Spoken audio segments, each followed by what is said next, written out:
Click করুন অ্যাপের bell আইকনে আর সাবস্ক্রাইব করুন এবিপি আনন্দ। সব সময় থাকুন খবরে।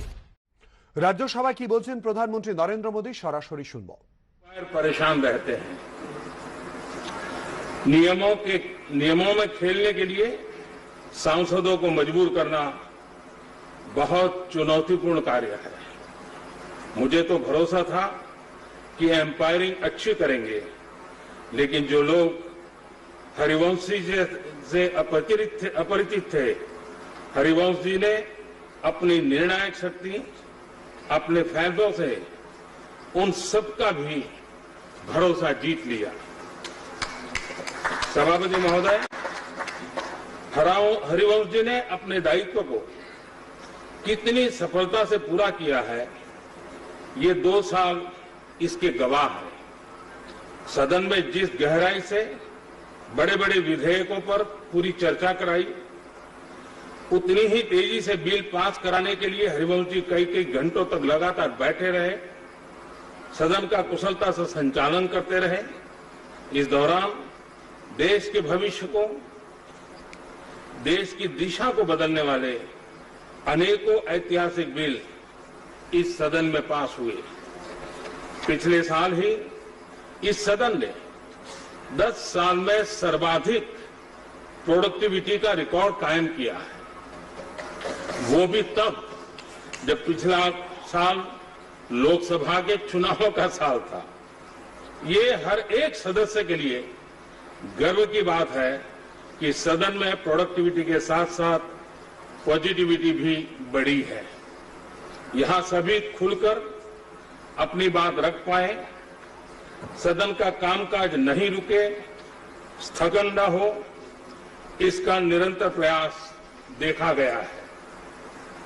इससे सदन की गरिमा भी बढ़ी है। संसद के उच्च सदन से यही अपेक्षा संविधान निर्माताओं ने की थी।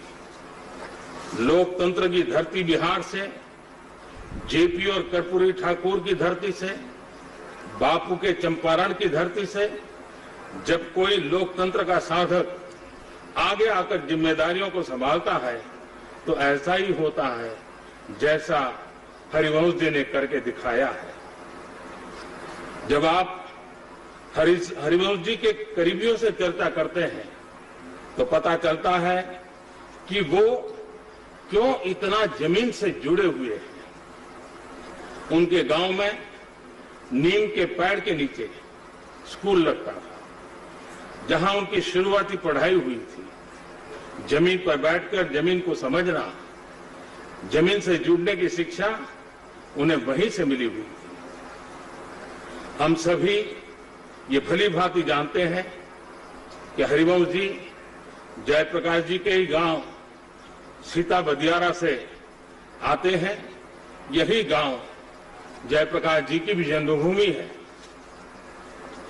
2 राज्यों उत्तर प्रदेश, बिहार के 3 जिलों आरा, बलिया व छपरा में बंटा हुआ क्षेत्र, 2 नदियां गंगा और घाघरा के बीच स्थित दियारा टापू जैसा। हर साल जमीन बाढ़ से गिर जाती थी, बमुश्किल एक फसल हो पाती थी। तब कहीं जाने अनजाने के लिए और सामान्य रूप से जाने आने के लिए नदी नाव पार करके ही जा सकता था। संतोष ही सुख है। यह व्यवहारिक ज्ञान हरिवंश जी को अपने गांव के घर की परिस्थिति से मिला। वो किस पृष्ठभूमि से निकले हैं, इसी से जुड़ा एक किस्सा मुझे किसी ने बताया था। हाई स्कूल में आने के बाद हरिवंश जी की पहली बार जूता बनाने की बात हुई थी। उसके पहले उनके पास न जूते थे और न ही खरीदे थे।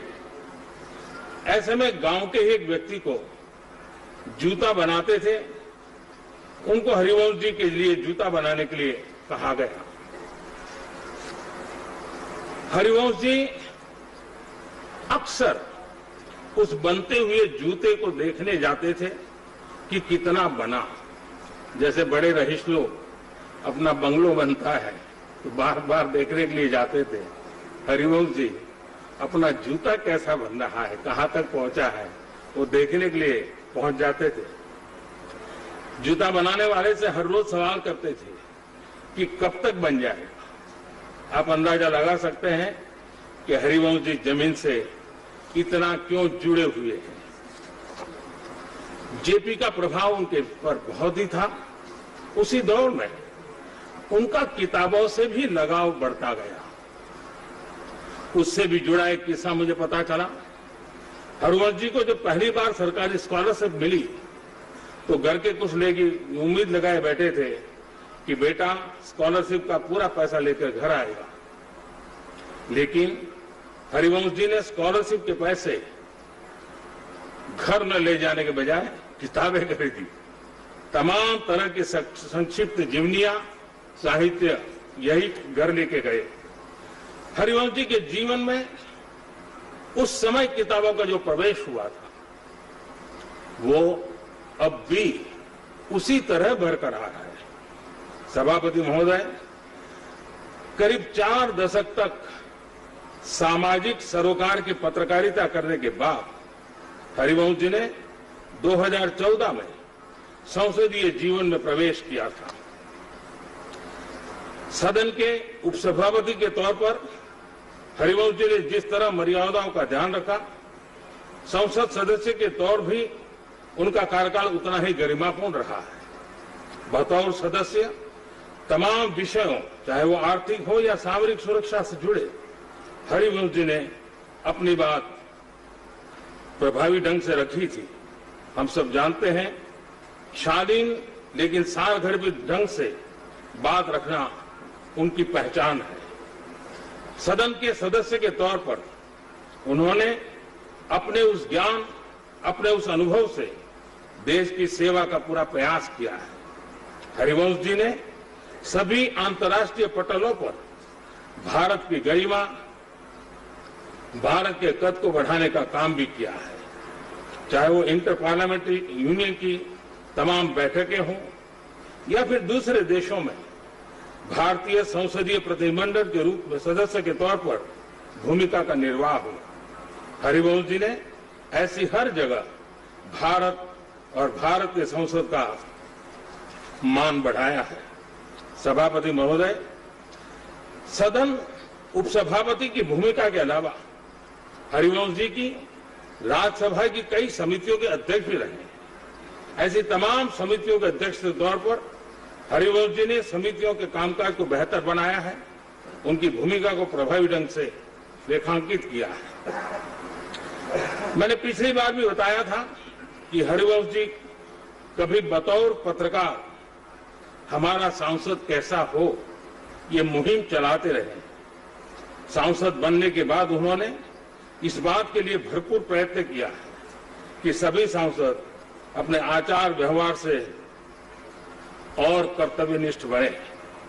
सभापति महोदय, हरिवंश जी संसदीय कामकाज और जिम्मेदारियों के बीच भी एक बुद्धिजीवी और विचारक के तौर पर भी उतना ही सक्रिय रहते हैं।